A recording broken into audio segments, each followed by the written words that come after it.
Okay, so in today's video we'll be dealing with the channel Reasons for Hope with their video We Either Came From Goo or God. Basically the video is about denying evolution, weird because the title implies the origin of life, which is different. Already off to a great start here, and afterwards the hosts will be presenting their own personal points as well, which we'll address along with them. We've unearthed millions of fossils around the world, so with all this evidence, so to speak, it's clear that the fossil record proves evolution, right? Well, actually no. Didn't when Darwin was alive, and hasn't since he's been gone. In fact, Chucky D himself knew this when he wrote the following.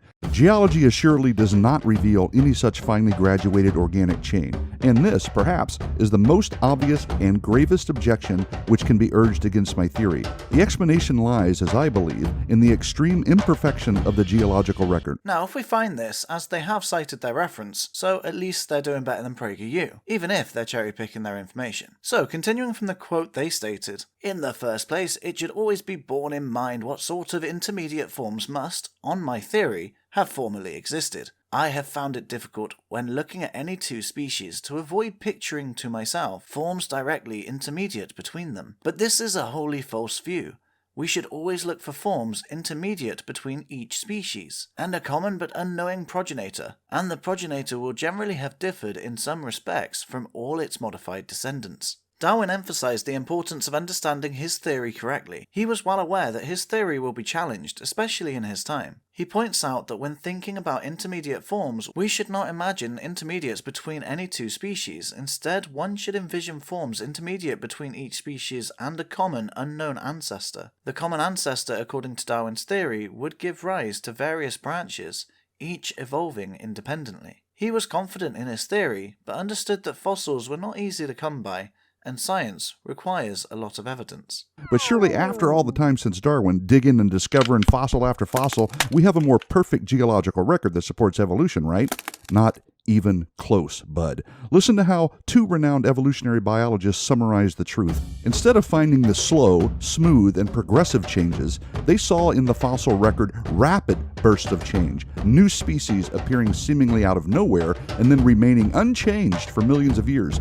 This is perfectly fine. They are presenting the idea that evolution doesn't just constantly change all the time at the same rate. Sometimes, maybe during hardship, for example, after an extinction event maybe, some species will need to adapt faster as their environments have drastically changed. So adaptations are more likely to suit the new environment rather than their current, previously well-adapted form. However, with a stable environment, evolution slows down. Think of sharks. And don't get me wrong here, there are many different types of sharks, but generally, sharks haven't changed much over 380 million years. When a species is successful, they don't need to change as much, and anything that does change is more likely to be a hindrance, making it less likely to successfully reproduce. They're presenting this as evidence against evolution, but it's just how science works. These start as evidence is discovered. Hypotheses are created around the evidence, and if these ideas are predicting reality before discovery, there's a good chance it'll acquire the status of theory, which, despite what many believe, is actually a difficult status to obtain. It's not like we can just say God did it and leave it at that,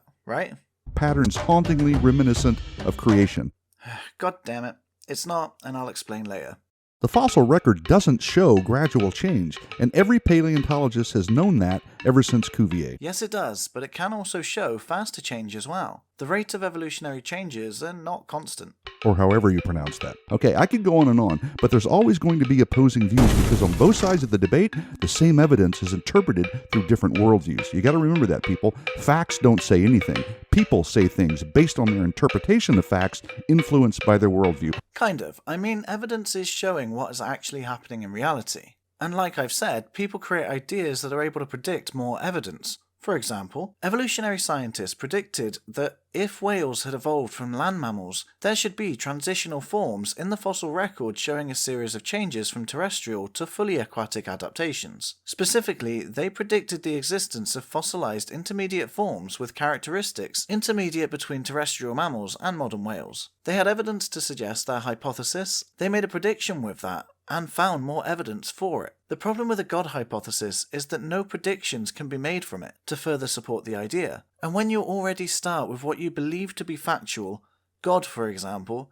you are forcing the evidence to make sense, whether it fits or not. A quick disclaimer, believing in the concept of God is perfectly fine, there's nothing wrong with that, but if you believe that your God created everything, then everything and anything is your evidence. If evidence suggests evolution and you're denying reality, then aren't you denying God's work? Coming from an atheist, I'm sure that doesn't mean much, but believing in a holy book, all of which have been written by humans instead of trusting reality which God created according to believers, is kinda just strange. Let's have a little fun and take a look at some popular secular articles and charts on the fossil record and see if we can learn to separate facts from interpretation of facts by asking a few simple questions. Question 1. Did the artiste take any artistic license with what I'm looking at here? Check this out because this happens all the time. Before we move on to the image, I need to address their idea of what a fact is. A fact is like stating the climate is changing, generally increasing in global temperature. Interpretations would be like stating, it's because of humans, or it's natural and would have happened with or without us here. These are not changing the fact. These are hypotheses which are perfectly fine. These two ideas are not facts until they independently become facts. There is evidence for humans being the cause, so that became the fact. Denying that became misinformation rather than interpretation as soon as we had the facts. Look, isn't that sweet? So cute and fluffy. Okay, why do you think the artist made these creatures appear more human-like by throwing in an affectionate smile and depicting them hanging out like a human family going to a picnic or something? Why did he draw them walking upright? Why make the shapes and colors of their eyes more human than ape?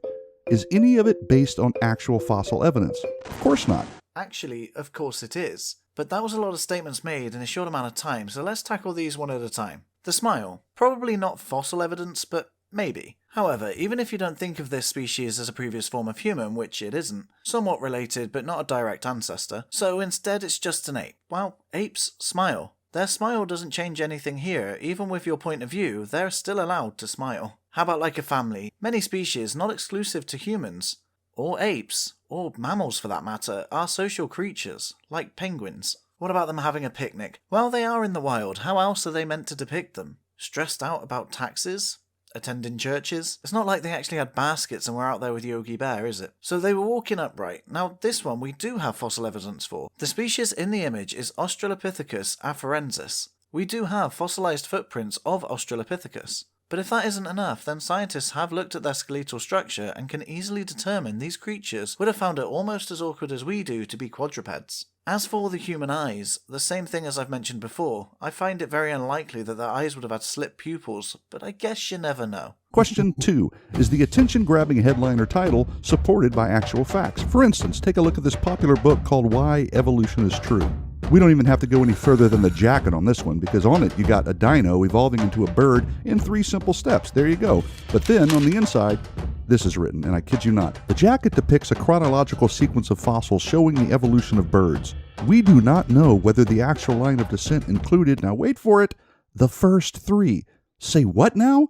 Doesn't that mean these 3 shouldn't be on the cover then? I really don't think Christians that believe the Bible to be 100% completely factual should be trying to discredit books, considering their book has 2 talking animals, a snake in Eden and Balaam's donkey. Nonetheless, this book was attempting to be as accurate as possible. Now, I haven't actually read this book, and from what they said, I don't think they have either. It's just a cover to attract a reader, get a basic concept out there to get the message across as easily as possible, like this depiction of gravity. It's completely not true if you're thinking about it this way. It would be more like this. This is why the books have content, not just covers. Which means all you got is a modern bird, right? No evolution, just a bird. Talk about worldview filling in gaps. That's kind of ironic, as you just saw the cover, and that the book itself explained its cover not to be completely accurate, and based on that limited information, you extrapolated all of this. All you got is a modern bird, right? No evolution, just a bird. Because of your worldview filling in the gaps, right? Question 3.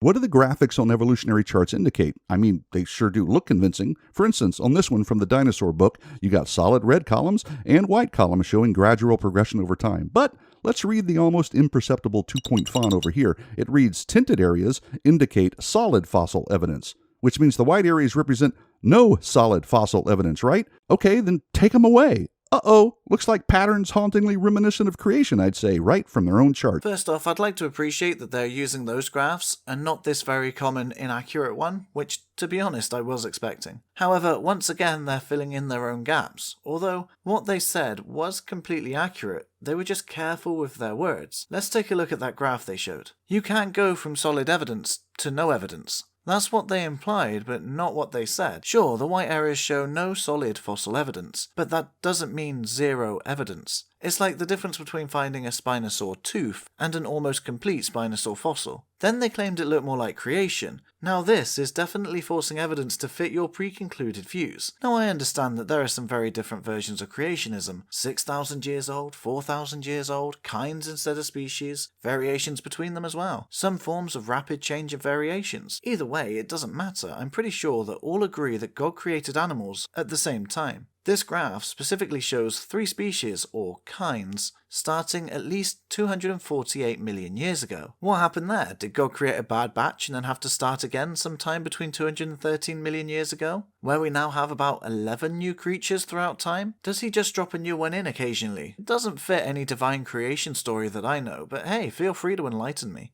And the same thing goes for the dotted lines on this one. Look at all of them. Just so we're clear, dotted lines indicate zero evidence. Remove them and what do you get? No transitional forms or evidence of gradual progression. Okay, I was wrong. They do state those lines were zero evidence, but it's just not the case. Moving back to apes, which includes humans, creationists claim that apes and humans are not in the same evolutionary family, but the so-called missing link has constantly been found. But no one has found the missing link between ape and the so-called Homo habilis. Yes, they have! It's called Australopithecus africanus! Oh, I've got you now. Fair enough. But where, then, is the missing link between apes and this Darwinius macilli? Answer me that, Professor. In fact, there are so many transitional forms that creationists haven't been able to differentiate between human and ape because of their fossil overlap, with regards to stuff like brain size, visual appearance, and emotional range. Like this one fossil found which only had 1 tooth left. The other teeth weren't just lost, but had healed over a significant amount of time, which meant they had been receiving some form of care from their social group, otherwise that individual would have died, and that was 1.7 million years ago. And a bat is a bat, a kangaroo is a kangaroo, and a horse is a horse. Of course, unless, of course, the horse is Mr. Ed. Look, people, all I'm saying here is if you got facts, put them in there. If you don't, leave them out. But don't draw downright dubious, daft, dare I declare, dunderheaded dotted lines of deliberate deception dogmatically and dastardly doodle to disguise definitive data. No, just admit what you actually see. Overwhelming evidence of living things, according to their kinds, suddenly appearing, which, as a reminder, is exactly what the Bible teaches now. No, it isn't. It's not evidence of the Bible's stories. Not even your interpretation of the Bible. You can do all your crazy rhyming to try and distract us from the fact that you want evolution to fit your narrative, but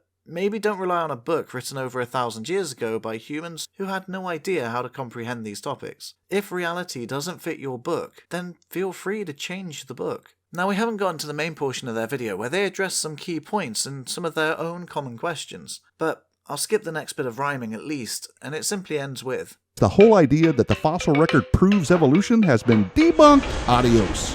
No, it hasn't. Far from it, but let's see what they think of it. There it is. I like that one. Play that. Keep playing that one. I know, it's a good one. I love these. Playing these. Okay, so get us started. We're gonna get into this, and we're gonna have 20 minutes or so. We gotta run, bro, because this one is like this is like a lightning round of all our evolutionary ancestors. Okay, don't worry, I'll be editing some of their points down just to keep it within a reasonable time, otherwise this will be like 2 hours long. So let's get to the first point. In the beginning, God. And God said in Genesis 1:27 that we are created in His image. By the way, you want value, you want worth, there it is. Wait one sec, genuine question, because I'm sure there's an answer here, but I just don't know. If humans are made in the image of God, why are we sexually dimorphic? As in like male and female. God is always referred to as a he, but is genderless. How can we be so amazingly different, yet be made in His image? As I said, genuine question, but I'll let them carry on. It's so important that you know this because there's, like Carl said, 2 ways to look at it. You're either made in the image of God and God exists, which gives you meaning and purpose and life and love and relationship, or He doesn't, and we're an accident, there's no meaning, there's no purpose. So this is big stuff, but we're going to kick it off to Juan because he's going to go a little deeper into what it means to be made in the image of God. Be created in the image of God has both structural and functional dimensions. Structurally speaking, the image of God is part of our structure, our essence. We reflect God. It's who we are.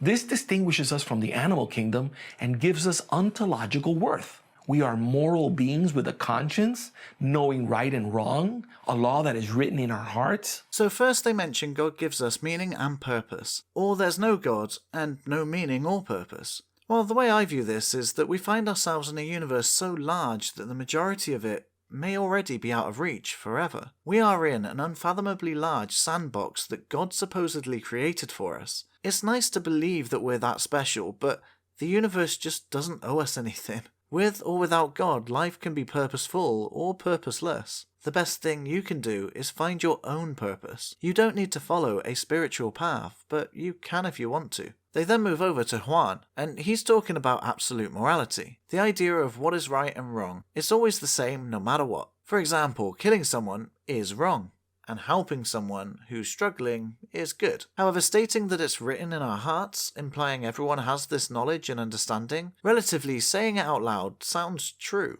We all know that killing someone is wrong, but the topic of euthanasia isn't so clear. Killing someone to stop their suffering could be seen as good or bad depending on individual opinions. If it were so easy for everyone, as if ingrained in people's hearts, why is the trolley problem so popular and problematic? Also, none of these things are proving anything. You're just making statements without any evidence. It's funny how evidence was so important just a moment ago, but now all of a sudden completely irrelevant and has no relation to evolution or the origin of life. Come on, we've got to try and keep on topic here. That's what we left them with last time, right? But what we want to do is we don't want to come to this. We want to go to the core, go to the root, because what do we say? Don't look at images, go down deeper. This is the original March of Progress, but what I never did is I never did what we're telling you to do now, is not just look at pictures, but to dig deeper. So, well, long considered to be ancestral gibbons, the Pliopithecids are now known to be far removed from gibbons or indeed any other living primate. So if they're far removed from living primates, that means they're not in the human lineage, not in the right? human lineage. And back up a little bit, just so we get clear, that March of Progress is saying what? That we descended from ape-like creatures? Here's the thing.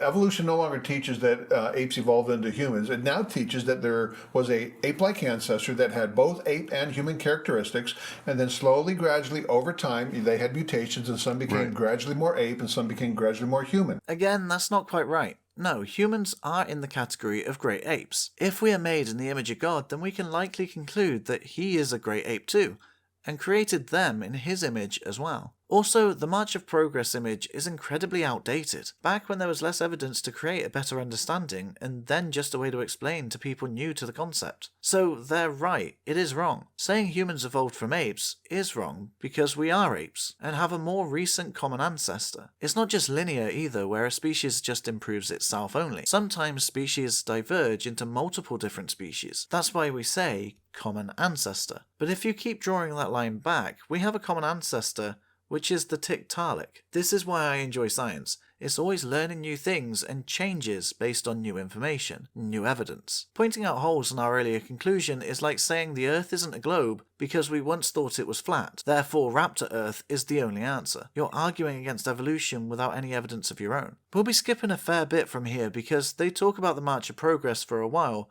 and this pretty much covers it. Mr. Attenborough. They found the link between apes and man. It offered conclusive proof that we started walking upright 3.2 million years ago. A human ancestor, a female, Lucy. The detail on his eyes, man. You pointed out a couple things here. Hands and eyes. What's the evidence to support the depictions that we have? This. There you go. Can't you see the eyes here? No fossilized eyeballs, trust me. There has, as far as I've known, never been a fossilized eyeball of any creature ever. Not even with the frozen solid mammoths in the Siberian permafrost. Because they didn't find any hand bones or any foot bones. But he just said it proved they walked upright 3.2 million years ago. They say the hip did. Hips were not the only indication, but let's start with the hips anyway. Lucy's pelvis is relatively short and broad compared to that of non-bipedal primates. A broad pelvis provides support for the internal organs and helps stabilize the body during upright walking. The orientation of the sacroiliac joint, the joint between the sacrum and the hip bone, in Lucy's pelvis is similar to that of modern humans. The shape of this joint is adapted to support the weight of the upper body body during upright walking. The shape of the ilium, the uppermost part of the pelvis, in Lucy is consistent with the biomechanics of bipedalism. The ilium is shorter and broader, providing a stable base for the spine and aiding in the transmission of forces associated with walking on two legs. Also, the opening in the skull through which the spinal cord passes through is positioned more centrally under the skull in hominids, including Lucy. This is an adaptation associated with upright head posture, pretty much only typical in creatures that walked upright. The one bone that you see there that's got looks like a bird. Right here? Yeah, it looks like a little V. It took 40 years, but they finally figured out that it doesn't even belong to Lucy. That's what I always think when you're digging up stuff and because when you show up, they aren't displayed like this. They place them all like this. Yes. Of the finger and toe bones that they found that they stuck on there were actually more curved than a chimp. She did not have human hands. She did not have human feet. Wow. Period. Yeah, they're just... Are you extrapolating data again, filling in the gaps? You literally said they didn't find her feet and then said she didn't have human feet. Because they didn't find any hand bones or any foot bones. She did not have human hands. She did not have human feet. Wow. Period. Yeah, they're just... I understand the point with the toes, but toes are different to feet. And many fossils are not from one individual, but still from the same species. And this is done to help give a better and more complete picture of what they actually looked like. And if David Attenborough can't reason with them, then I've got no chance. However, I'd like to point out that they're right that Lucy or her species, Australopithecus afarensis, are not descendants of humans or chimps. The evidence suggested that they were, but again, as scientists gathered more evidence, we get a better picture. We now know that Lucy, although not directly our ancestor, just like we learnt about Neanderthals, we have a common ancestor that diverged into multiple different species, eventually resulting into the species that we know of today. It's a slow progress, and it takes a lot of time, and many different diverged forms. I took the existing information, I didn't add anything to it, take anything away, and then I overlaid it on top of the chimp. And then I overlaid it on top of the human. And which one does it actually fit better with? I'm going to go with this one. It is totally chimp. You can see that on this one, we can wear glasses. Missing. Chimps can't wear glasses. Put glasses on, boom, it's going to slide off. Well, that's because humans made glasses for humans. Here's a chimp wearing glasses. Probably from an alternate reality where chimps became the dominant species, explaining why primitive humans can't wear their glasses. They'd just fall off of them. Sorry, I got carried away a bit there. Now, although they didn't change Lucy in that image, they did change the chimp. You see, as they moved Lucy over, they actually edited out the teeth, which I find weird because, well, the teeth would be important here, and it seems like they knew that, or they wouldn't have taken the time to edit them out when overlayering. It's specifically the canine teeth of Australopithecus afarensis, because they're much smaller than those of the chimpanzees, and much more reminiscent of the human's teeth, right? They do continue to talk about other species along the march of progress, but pretty much the same results from looking at old information. Knowing what was being talked about in this video, I did a ton of research to make sure I knew what I was talking about. I admitted where they were right, and I did my best to provide evidence where they were wrong. They have the Bible that they have to prove, and can't deviate from it. So the evidence is forced or rejected. They don't care if they actually get their information right about evolution because they don't need to learn it. From their perspective, they don't think that it's real at all. So they're not going to take the time to genuinely research the topic to actually actively try and disprove it. And be bold for Christ, because if this is our only competition, come on. We got a whole lot better than that. See you next time. Adios. And that's part of the problem, isn't it? It's not a competition. Religion and science are not opposites. Just because science has shown evolution, that doesn't disprove your God. Maybe parts of the Bible, but it's not like it was flawless anyway. Humans wrote the Bible, new things have been added over time, and it can be continued to be advanced as we learn about our universe and ourselves. Let me know what you think about this or their video in the comments, and feel free to check out either of the two videos on screen right now. I hope I'll see you there, and thanks for watching.